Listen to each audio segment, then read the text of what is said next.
I'm Shauna Davis, the Epicurean Connection. Thanks for joining us today for the Cheese Chat, creating community through cheese. So today we're honored to have Reggie Jones joining us from Central Coast Creamery.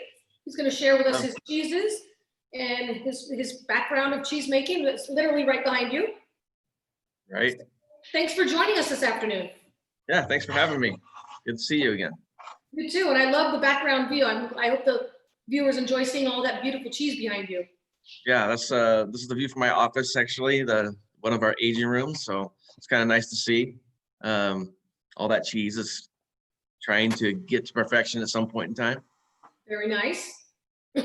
So tell us how long has your creamery been operating, and how did you decide to get into cheese making?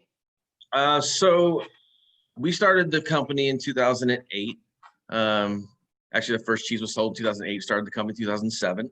This is my 31st year making cheese. Started making cheese right out of college, and then worked for quite a few different companies before starting our own facility. We started actually in Oakdale Cheese in the Valley because they actually had some open production space. So all of the development of the first cheeses that we made, Goat Gouda and Holy Cow and Seascape, happened at their facility. And then we basically just ran out of production space there and had to build our own here in Paso Robles in 2012. So we've been here since 2012. We have about 8,000 square feet. We're taking on another 3,000 square feet after the first of the year for more aging space. Congratulations. Thank you. And you're in a great region for cheese. You're surrounded by beautiful wineries. I mean, that was the reason that we chose this location. I mean, even when we started the company, we called it Central Coast Creamery, and we were in Oakdale in the Valley. So the idea was always to come to this area. We looked at, there was a lot of producers in the north, near Sonoma, near Napa wine area, and we were at the time we're talking about where's the next great wine area, and it was Paso Robles was the next one up and coming. There was a few cheesemakers here at the time when we moved here. Those are basically all gone now. Then there's really only us and Cal Poly and Stepladder now in the area. Well, you picked a great marketplace, and you also have all those breweries around you too now. We do. We really do. Yeah, it's for food and drink. This is a really great area to come. Yes, it's a gorgeous area. We drove through pre-COVID, we drove through, and I was just amazed at the growth and the development in a good way. The wineries, the brewery tasting rooms. So you definitely picked wisely for sure. Yeah, it's worked out very good for us so far. So we're just gonna need to get past this whole pandemic thing and keep moving forward. Absolutely. We're trying our best to get through this. So can you share with us the cheeses that you make?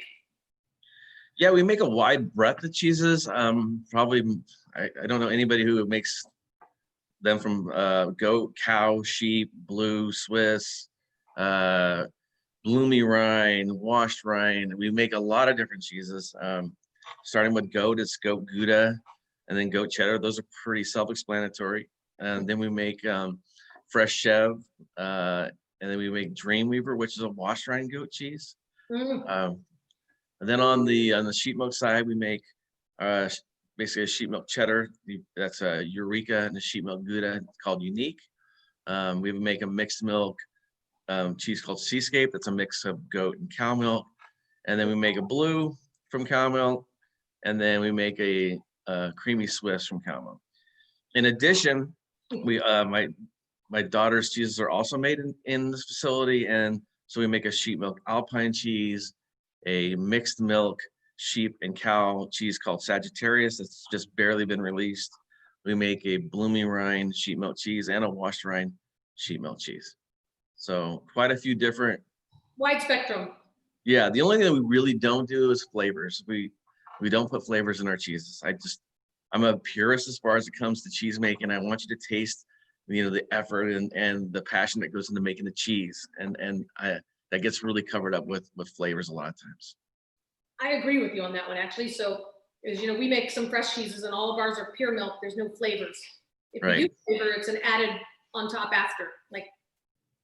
One of the pairings that we have on our menu this week is your Eureka with panettone and Mhm. a saffron honey, and it's delicious. So we slice it, put a Yep. little slice of the panettone that's not really a sweet one, a little drizzle of honey, and it's one of our favorite cheese boards. Oh, that's awesome. Yeah, that's great. Eureka's one of my favorites. Actually, it forms tyrosine crystals very quickly, like at about 3.5 months. Nice. It becomes a very nice kind of snacking cheese. Sheet milk cheeses, I believe, are really kind of like the top echelon of cheeses that are out there. I just think that the sheep milk just makes a better cheese. So this is a really great example of a nicely aged sheep milk cheese. Well, it's got beautiful flavor. And if you get a chance, get some panettone and some honey and try it all together. We love it. Okay, awesome. Every week in our cheese shop, we pick a cheese and something else to go with it. And then it's like the gift basket of the week. And so then people, and it's gotten rather popular during the pandemic because it's Right. something new to try. Right, And for sure. we try to keep it in a reasonable price point so it doesn't intimidate people not to try it. And we're just starting shipping. I know you're way ahead of us on shipping, but right now we're delivering. So, but this week, since you're on the show, you are our host cheese. Okay. Where does the honey come from? The honey actually comes from the Gibson honey, and it's about 12 miles from here in Glen Ellen. Okay. And they're great local family, and they lost all their hives in the 2017 fire, but this really awesome restaurant group stepped up and invested in them to repurchase their hives. Okay. So they were actually able to get up and running again. Oh, it's a great story. It's great. And a local winery offered them to put the hives, which is of course beneficial to them. Right. So they were like gifted a place to have their hives and gifted their hives. So we love using their honey, and they couldn't be a nicer family. That's awesome. Good to hear. Yeah, so it's a kind of I'll look them up for sure. absolutely. And when COVID's over, come by and you can taste it, or we'll ship you a jar. Yeah, great. Yeah. We just traded a shipping box with another cheesemaker just because we're all eating our own cheeses. Right. So we traded with Harley Farms a box of Harley Farms cheese for a box of our cheese. Okay, that makes sense. It totally makes sense just to try what somebody else's cheese. Right. No, for sure. I mean, I don't usually, when we have a wine and cheese night at our house, usually it's not usually our cheese because we taste it, every day. And so we want a little bit more variety in there. So we usually pick up somebody else's. Well, we love dinner on Thursday afternoons, evenings, because after having 3 cheese chats, we've opened a medley of cheeses, which typically I tell my husband, you can't eat those are in the cheese shop. So he loves the Thursday cheese chats because it means we have leftover cheeses. That's awesome. Yeah. So do you have a retail shop at your facility? We do not yet. So we have a retail shop in Santa Cruz. Okay. And that one's been open since last October. Obviously, COVID has affected our operations over there. We are still open. We don't have indoor seating. There is outdoor seating there, and you can come by and get things to go. We are building a retail shop in San Luis Obispo. Oh, that one's been delayed quite a few times. We actually signed a lease for that in 2018. And so here we are in 2020. It looks like we're looking at a June 1st opening date. So we're trying to time it so that we know there's like enough people getting vaccinated that potentially things will start opening back up somewhere close to summer next year.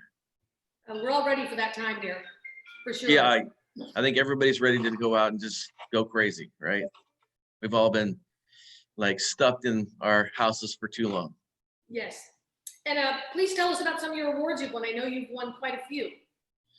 Yeah, we've been fortunate to do very well in the contests.